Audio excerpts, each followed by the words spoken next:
नमस्कार। एकता शान्ति र संस्कारको संवाहक कालिका एचडीमा तपाईलाई स्वागत छ। म द्वारिका नेपाल। कालिका समाचार सुरु गरौँ प्रमुख समाचारका शीर्षकहरूबाट। समाचारको साथमा नेपालको अति लोकप्रिय motorcycle Hero Super Splendor. LIC Nepal, जीवन रहँदा पनि जीवन पश्चात पनि। नयाँ जमानाको Glow and Lovely Lifebuoy virus fighter. यसले भाइरससँग लड्छ र तपाईलाई सुरक्षा गर्छ। संसारकै नम्बर 1 सेलिङ जम्प प्रोटेक्सन सोप ब्रान्ड।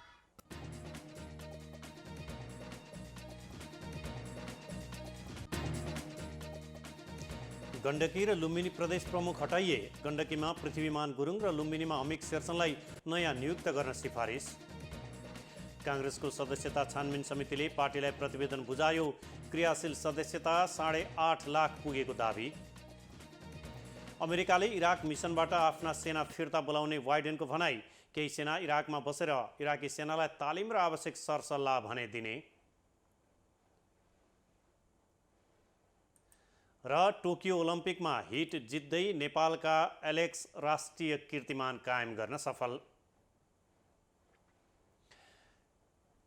कालिका समाचार सुरु गरौँ राष्ट्रिय समाचारबाट। सरकारले 2 प्रदेशमा नयाँ प्रदेश प्रमुख नियुक्तिका लागि सिफारिस गरेको छ। मंगलबार बसेको मन्त्री परिषद बैठकले लुम्बिनीमा अमिक शेरचन र गण्डकी प्रदेशमा पृथ्वीमान गुरुङलाई नियुक्त गर्न राष्ट्रपति समक्ष सिफारिस गर्ने निर्णय गरेको हो। उहाँहरू दुवैजना चितवनका हुनुहुन्छ। केपी ओली नेतृत्वको सरकारले नियुक्त गरेका धर्मनाथ यादव र गण्डकीमा सीता पौडेलको ठाउँमा शेरचन र गुरुङलाई नियुक्त गर्न लागि हो। सरकारले राष्ट्रिय योजना आयोगको उपाध्यक्षमा अर्थशास्त्री डाक्टर विश्व पौडेललाई नियुक्त गरेको छ। मंगलबार बसेको मन्त्री परिषदको बैठकले उहाँलाई आयोगको उपाध्यक्षमा नियुक्त गरेको हो। पौडेलले यसअघि स्वर्णिम वागले उपाध्यक्ष रहँदा आयोगको सदस्य भएर काम गरिसक्नु भएको थियो। उहाँ अर्थतन्त्रबारे नियमित अखबारी लेखनमा समेत सक्रिय हुनुहुन्छ। बैठकले आयोगको सदस्यहरूमा रामकुमार फुयाल र दिलबहादुर गुरुङलाई नियुक्त गरेको छ। सरकारले प्रभुराम शर्मालाई कार्यवाहक प्रधान सेनापतिको जिम्मेवारी दिने निर्णय गरेको छ। मंगलबार बसेको मन्त्री परिषद बैठकले शर्मालाई कायम मुकायम प्रधान सेनापतिको जिम्मेवारी दिने निर्णय गरेको हो। शर्माले हाल सेनामा बलाध्यक्ष र बलाधिकृत रथीको जिम्मेवारी सम्हालिरहनु भएको थियो। हालका प्रधान सेनापति पूर्णचन्द्र थापाले 25 भदौबाट अनिवार्य अवकाश पाउँदै हुनुहुन्छ। अवकाशको 1 महिना अघि बिदा बस्ने परम्परा अनुरूप उहाँले 24 साउनबाट बिदा बस्ने तयारी गर्नु भएको छ। थापा बिदा बसेबाट लागू हुने गरी शर्मालाई कायम मुकायम सेनापतिको जिम्मेवारी दिन सिफारिस गरिएको स्रोतको भनाइ छ। थापाको औपचारिक बिदाई भने 25 भदौमा हुनेछ। नेपाली कांग्रेसको क्रियाशील सदस्यता छानबिन समितिले आफ्नो प्रतिवेदन बुझाएको छ। पार्टीको क्रियाशील सदस्यताको व्यवस्थापन र त्यस सम्बन्धमा आएका उजुरी र गुनासो सम्बोधन गर्न गठित छानबिन समितिले मंगलबार पार्टीका पदाधिकारी तथा पूर्व पदाधिकारीको उपस्थितिमा सभापति शेरबहादुर देउवालाई आफूले तयार पारेको प्रतिवेदन बुझाएको हो। पार्टीको क्रियाशील सदस्यताको व्यवस्थापन र त्यस सम्बन्धमा आएका उजुरी र गुनासोहरूलाई सम्बोधन गर्न आफू नेतृत्वको छानबिन समितिले तयार पारेको प्रतिवेदन सभापति देउवालाई बुझाइएको समितिका संयोजक रमेश लेखकले जानकारी दिनुभएको छ। उहाँले केही निर्वाचन क्षेत्रमा देखिएको समस्या र अरू पार्टीबाट प्रवेश गरेकाहरूको क्रियाशील सदस्यता छानबिन टुङ्गो लगाउन नसकिएको उल्लेख गर्दै ती विवाद टुङ्गो लगाउने जिम्मेवारी पार्टी नेतृत्वलाई दिएको पनि स्पष्ट पार्नुभयो। यता समितिका सदस्य कल्याण गुरुङले भने समितिको प्रतिवेदनमा फरक मत राख्नु भएको छ। केन्द्रीय कार्य समितिले बनाएको मापदण्ड विपरीत छानबिन समितिले प्रतिवेदन तयार पारेकोले यसमा आफूले लिखित असहमति जनाएको उहाँले प्रतिक्रिया दिनुभयो। रमेश लेखक नेतृत्वको समितिले प्रतिवेदन बुझाएसँगै तल्लो तहको अधिवेशनको कामलाई सुरु गर्ने कांग्रेस नेतृत्वको तयारी छ। यसबीच नेपाली कांग्रेसका क्रियाशील सदस्यको संख्या 8.5 लाख पुगेको छ। तीमध्ये 4.5 लाख नयाँ सदस्य हुन्। क्रियाशील सदस्यता छानबिन समितिले 14औं महाधिवेशनको प्रयोजनका लागि कुल 8,52,711 सदस्यलाई क्रियाशील सदस्यता प्रदान गरेको छ। पदाधिकारी बैठकमा पेश भएको विवरण अनुसार 4,43,678 जना नयाँ सदस्य थपिएका छन् भने 4,09,000 को नवीकरण भएको छ। नेकपा एमालेको माधव नेपाल पक्ष सरकारमा सहभागी हुने भएको छ। आज मंगलबार बिहान मात्र नेपालसँग भेट्नुभएका माओवादी अध्यक्ष प्रचण्डले दिउँसो स्थायी समिति बैठकमा यस्तो जानकारी दिनुभएको हो। माओवादी स्थायी कमिटीका एक सदस्यका अनुसार नेपाल समूहलाई कम्तीमा 6 मन्त्रालय, 1 वा 2 प्रदेश प्रमुख र राष्ट्रिय योजना आयोग लगायतका निकायमा पनि भाग दिइनेछ। नेपाल समूहले 4 वटासम्म राजदूत पनि पाउने भएको छ। आफूसँग भेटमा वरिष्ठ नेता नेपालले एमाले एकताको प्रयास पनि चलिरहने भन्दै आफूले सरकारमा सहभागी हुने मन्त्रीको नाम दिने बताएको प्रचण्डले जानकारी दिनुभएको छ। जनता समाजवादी पार्टीको आधिकारिकता गुमाएको महन्त ठाकुर पक्षले आगामी रणनीतिबारे छलफल सुरु गरेको छ। सोमबार निर्वाचन आयोगले जसपाको उपेन्द्र यादव पक्षलाई पार्टीको आधिकारिकता दिएपछि उत्पन्न परिस्थितिबारे ठाकुर पक्षका सङ्घीय संसद र प्रदेश सभाका काठमाडौँमा उपलब्ध सांसदहरूले मङ्गलबारबाट छलफल सुरु गरेका हुन्। निर्वाचन आयोगले पार्टीको आधिकारिकताका सम्बन्धमा फैसला गरेपछि त्यसको अध्ययन गरी कसरी अघि बढ्ने भन्ने विषयमा आफूहरूबीच छलफल सुरु भएको नेता लक्ष्मणलाल कर्णले जानकारी दिनुभएको छ। प्रतिनिधि सभा सदस्य पदम गिरीले कोभिड-19 विरुद्धको खोपमा सरकारले ध्यान पुर्याउन नसकेको बताउनु भएको छ। प्रतिनिधि सभाको मङ्गलबारको बैठकमा बोल्दै प्रतिनिधि सभा सदस्य गिरीले अघिल्लो सरकारले ल्याइसकेको खोप पनि वर्तमान सरकारले लगाउन नसकेको आरोप लगाउनुभयो। कोभिड-19 को खोप लगाउनका लागि सरकारले यथोचित ध्यान दिन नसकेको उहाँको भनाइ थियो। त्यस्तै खोप लगाइसकेकाहरूलाई प्रमाणीकरण गर्न पनि ठूलो लाइन लागेको भन्दै त्यसको निम्ति सरकारले ध्यान दिनुपर्ने बताउनुभयो। कोभिड-19 संक्रमणको तेस्रो लहरको लागि पनि सरकारले तयारी गर्न नसकेको उहाँले उल्लेख गर्नुभयो। उहाँले प्राकृतिक विपत्तिबाट पीडित नागरिकलाई राहतको प्रबन्ध गर्न तथा पुनर्स्थापनामा सरकारले ध्यान नदिएकोले यसतर्फ ध्यान दिन पनि आग्रह गर्नुभएको छ। यसैगरी बैठकमा बोल्दै प्रतिनिधि सभा सदस्य दिव्यमणि राज भण्डारीले लामो समयदेखि उपसभामुख खाली रहेको भन्दै छिट्टै उपसभामुखको निर्वाचन गर्नुपर्ने बताउनुभयो। प्रतिनिधि सभा सदस्य यशोदा सुवेदी गुरुङले जेठको अन्तिम सातामा परेको बाढी पहिरोले मनाङ जिल्लाका 4वटै गाउँपालिका सङ्कटग्रस्त बनेको भन्दै यसतर्फ सरकारको ध्यानाकर्षण गराउनुभयो। प्रतिनिधि सभा सदस्य गुरुङले मनाङमा सडक सञ्जाल टुट्दा खाद्यान्नमा समेत सङ्कट परेको कारण हेलिकप्टरबाट खाद्यान्न ढुवानी गर्न सरकारसँग माग गर्नुभएको छ। सुनसरीको देवानगञ्ज गाउँपालिकाका बासिन्दा बाँदरको उपद्रोले आजित भएका छन्। गाउँपालिका स्थित दक्षिणी बस्तीका बासिन्दाहरू 2 वर्ष यता बाँदरबाट त्रस्त र आजित भएका हुन्। खेतबारीमा लगाइएका बाली नाली बाँदरले नष्ट गर्नुका साथै भान्साकोठा भित्रका खानेकुरा समेत खाइदिने तथा मानिसहरूलाई आक्रमण गर्न थालेपछि स्थानीयवासी बाँदर आतङ्कबाट त्रसित बनेका हुन्। देवानगञ्ज गाउँपालिकाको वडा नम्बर 4 दक्षिण बस्ती कप्तानगञ्जमा प्रवासी बाँदरहरूले स्थायी आवासको रूपमा सो क्षेत्रलाई प्रयोग गर्न थालेपछि स्थानीयवासी शास्तिमा परेका छन्। 2 वर्ष अघि झण्डै 200 को सङ्ख्यामा गाउँ भित्रिएको बाँदरहरूले सागसब्जी र अन्नबाली खाइदिने तथा खेदाउने क्रममा मानिसहरूलाई समेत आक्रमण गरेर घाइते बनाउन थालेको स्थानीय सुरेन्द्र मेहताले बताउनुभयो। बाँदरले यति बेला खेतमा लगाइएका बालीहरू मात्र नष्ट गरेको छैनन्, स्थानीयको भान्सामा पसेर पकाइएका खानेकुरा समेत खाइदिने र आक्रमण गर्ने गरेको कप्तानगञ्जका 70 वर्षीय मुङ्गालाल मेहताले बताउनुभयो। आँगनमा सुकाइएका लुगा फाटो च्यातिदिने र मानिसहरूलाई चिथोरेर घाइते बनाउने समेत गरेको उहाँले दुखेसो पोख्नु भएको छ। एकता शान्ति र संस्कारको संवाहक कालिका एसडीमा प्रसारित कालिका समाचारमा पालो भएको छ विज्ञापनको। तर त्यसभन्दा अगाडि प्रमुख समाचारका शीर्षकहरू। समाचारको साथमा नेपालको अति लोकप्रिय motorcycle Hero Super Splendor. LIC Nepal, जीवन रहँदा पनि जीवन पश्चात पनि। नयाँ जमानाको Glow and Lovely Lifebuoy virus fighter, यसले भाइरससँग लड्छ र तपाईलाई सुरक्षा गर्छ। संसारकै नम्बर 1 सेलिङ जम्प प्रोटेक्सन सोप ब्रान्ड।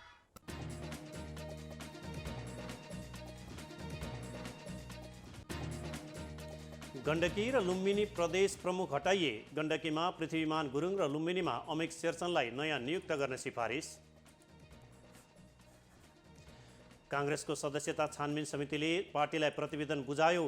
क्रियाशील सदस्यता 8.5 लाख पुगेको दाबी। अमेरिकी सैनिक इराकबाट हटाउने तयारी। इराकी सेनालाई तालिम र आवश्यक सल्लाह भने दिने। र टोकियो ओलम्पिकमा हिट जित्दै नेपालका एलेक्सद्वारा राष्ट्रिय कीर्तिमान कायम।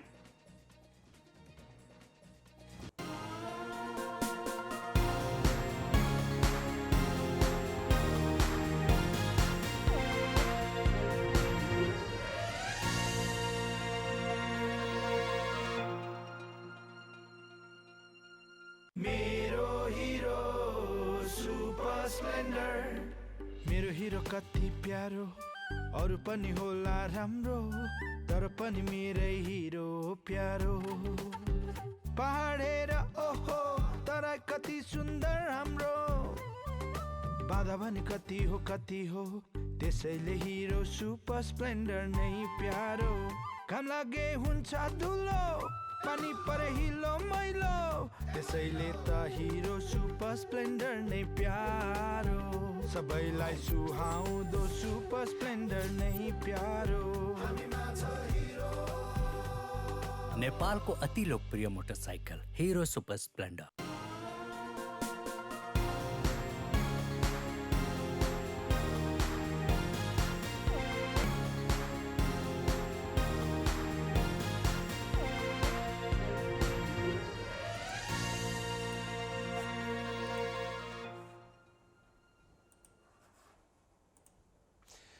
विज्ञापनपछि कालिका समाचारमा पुनः स्वागत छ।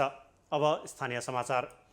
नेकपा एमाले चितवनका नेता देवी गेवालीले अर्काको पार्टी फुटाएर आफू बलियो बन्छु भन्ने सपना नदेख्न चेतावनी दिनुभएको छ।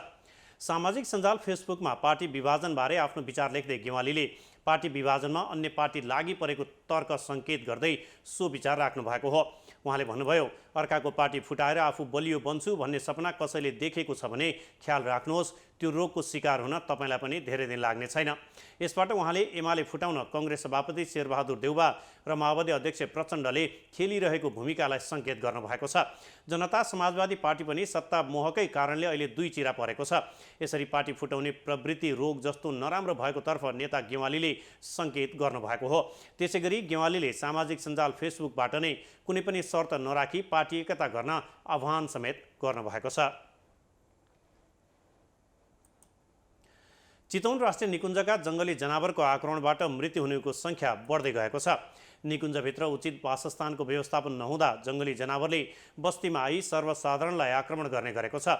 निकुञ्जका अनुसार आर्थिक वर्ष 2077-78मा जङ्गली जनावरबाट 12 जनाले ज्यान गुमाएका छन्। अघिल्लो आर्थिक वर्ष 2076-77मा 9 जनाको मृत्यु भएको थियो। 2 वर्षको अवधिमा निकुञ्जबाट निस्किएका जनावरले 75 जनालाई घाइते बनाएको छ।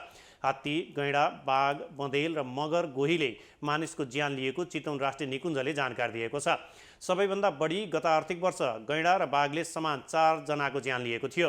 हात्तीले 2, बँदेलले 1 र मगर गोहीले आक्रमण गरेर 1 जनाको मृत्यु भएको निकुञ्जका रेन्जर पुष्पदीप श्रेष्ठले जानकारी दिनुभएको छ। यस्तै अघिल्लो आर्थिक वर्ष पनि गैँडाको आक्रमणबाट 4, हात्तीको आक्रमणबाट 4 र बाघको आक्रमणबाट 1 जनाको मृत्यु भएको थियो। सो वर्ष 32 जना घाइते भएका थिए। कालिका समाचारमा अब अर्थ समाचार। बाँकेका एक युवाले माटाको मूर्तिहरू तयार गर्न सुरु गरेका छन्। 12 वर्षको उमेरमा भारतमा गएर माटाका मूर्ति बनाउन सिकेका उनले आफ्नै गाउँमा फर्केर माटाका मूर्ति बनाई बेच्न सुरु गरेका हुन्। नेपालगञ्ज 7 घाँसियार टोलका 18 वर्षीय छोटु केवटले माटाका मूर्तिहरू निर्माण गर्न सुरु गरेका छन्। 12 वर्षको उमेरमा भारतमा बसेर माटाको मूर्ति बनाउने कला सिकेर घर फर्किएका उनले गाउँमा माग गरे अनुसारको मूर्ति बनाउन सुरुवात गरेका हुन्। उनी यस वर्षमा नै करिब 10 देखि 12वटा माटाका मूर्ति बनाउने सोच राखेको बताउँछन्। माटाका मूर्ति निर्माण गर्न करिब एक मूर्तिमा 9000 सम्म खर्च हुने गर्छ। बाँस, पराल, प्लास्टिकका डोरी लगाएर मूर्तिको आकार बनाउने गरिन्छ। एक मूर्ति पूर्ण रूपले निर्माण गरेपछि 3 देखि 5000 सम्म नाफा हुने गरेको उनले बताएका छन्। काममा सघाउन र सिप सिक्नका लागि साना साना बालबालिका पनि उनीसँगै जुटेको केवट बताउँछन्। उनी एक सिजनमा माग अनुसार करिब 50 देखि 60 हजार कमाइ हुने बताउँछन्। नाफा भएको पैसाले घर खर्च चलाउने र केही रकम बचत गरेर अर्को सिजनमा लगाउने गरेको उनको भनाइरहेको छ। कालिका समाचारमा अब अन्तर्राष्ट्रिय समाचार। अमेरिकी राष्ट्रपति जो बाइडेनले यस वर्षको अन्त्यसम्ममा अमेरिकी लडाकु सैनिकहरूलाई इराकबाट फिर्ता बोलाउने बताउनु भएको छ। उहाँले तर पनि अमेरिकाको सेनाले थोरै सङ्ख्यामा मात्र भए पनि इराकमा बसेर इराकी सेनालाई तालिम र आवश्यक सरसल्लाह भने दिने जानकारी दिनुभएको छ। इराकी प्रधानमन्त्रीसँगको भेटवार्ताका क्रममा राष्ट्रपति बाइडेनले सो जानकारी गराउनु भएको बताइएको छ। हाल इराकी प्रधानमन्त्री मुस्तफा अल खादिमी अमेरिकाको भ्रमणमा हुनुहुन्छ। प्रधानमन्त्री मुस्तफासँग व्हाइट हाउसमा भएको कुराकानीका क्रममा राष्ट्रपति बाइडेनले यस्तो घोषणा गर्नुभएको जनाइएको छ। उहाँहरूबीच सोमबार व्हाइट हाउसमा भेटवार्ता भएको थियो। इराकमा हाल 2500 जनाभन्दा बढी अमेरिकी सैनिक रहेका छन्। इराकमा पछिल्लो समयमा इस्लामिक स्टेट नामक आतंककारी समूहको उपस्थिति बढ्दै गएको बताइएको छ। हाल इराकमा रहेका अमेरिकी सैनिकहरूले इराकी फौजलाई इस्लामिक स्टेट लडाकुका विरुद्ध लड्न सहयोग गरिरहेको बताइएको छ। अमेरिकाको यो घोषणापछि पनि केही अमेरिकी सैनिक भने इराकमै रहने बताइएको छ। कालिका समाचारमा अब खेल समाचार। टोकियो ओलम्पिक 2020 अन्तर्गत पौडीका एलेक्जेन्डर गाडेगार्ड शाह एलेक्सले पुरुष 100 मिटर फ्री स्टाइलमा आफ्नो हिट जित्ने क्रममा राष्ट्रिय कीर्तिमान कायम गरेका छन्। एलेक्सले निर्धारित दूरी 53.41 सेकेन्डमा पुरा गर्दै नयाँ कीर्तिमान कायम गरेका हुन्। उनले यसअघि आफ्नै नाममा रहेको 55.38 सेकेन्डको कीर्तिमान सुधार गरेका हुन्। हिट चरणबाट कम समयमा पुरा गर्ने शीर्ष 16 खेलाडीले सेमिफाइनलमा स्थान बनाउनेछन्। यस स्पर्धामा 71 जनाले प्रतिस्पर्धा गरेका छन्। एलेक्स समावेश पहिलो हिटमा 7 तथा अन्यमा 8-8 खेलाडी रहेका छन्। एलेक्सको अर्को चरणमा पुग्ने सम्भावना भने समाप्त भइसकेको छ। अन्य हिटमा प्रतिस्पर्धा गर्ने खेलाडीहरूले एलेक्सभन्दा राम्रो समय निकालेका छन्। एलेक्सले दक्षिण एसियाका भुटान, मालदिप्स र पाकिस्तानका खेलाडीसहित 10 जनालाई पछि पारेका थिए। 13औं दक्षिण एसियाली खेलकुदमा यसै विधामा स्वर्ण जितेका श्रीलङ्काका म्याथु अबेसिङ्गेले 50.62 सेकेन्डमा पुरा गरे। समग्रमा 48.44 सेकेन्डभन्दा कम समयमा पुरा गर्नेले सेमिफाइनलमा स्थान बनाएका छन्। पौडीमै गौरीका सिंहले भने भोलि प्रतिस्पर्धा गर्नेछन्। उनले 100 मिटर फ्री स्टाइलमा प्रतिस्पर्धा गर्ने बताइएको छ। यसमा राष्ट्रिय कीर्तिमान गौरीकाकै नाममा रहेको छ। एकता, शान्ति र संस्कारको संवाहक कालिका एचडीमा प्रसारित कालिका समाचारको अन्त्यमा प्रमुख समाचारका शीर्षकहरू पुनः एकपटक। समाचारको साथमा नेपालको अति लोकप्रिय motorcycle Hero Super Splendor. LIC Nepal, जीवन रहँदा पनि जीवन पश्चात पनि। नयाँ जमानाको Glow and Lovely Lifebuoy virus fighter, यसले भाइरससँग लड्छ र तपाईलाई सुरक्षा गर्छ। संसारकै नम्बर 1 सेलिङ जम्प प्रोटेक्सन सोप ब्रान्ड।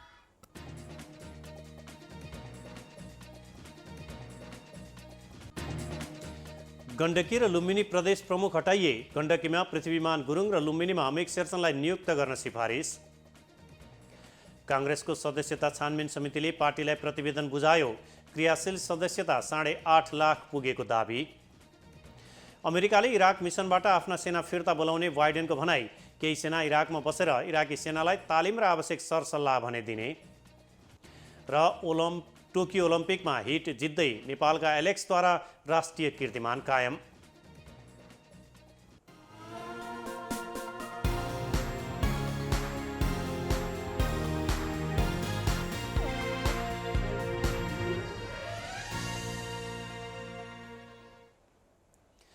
एकता, शान्ति र संस्कारको संवाहक कालिका एचडीमा प्रसारित कालिका समाचार अहिलेका लागि यति नै।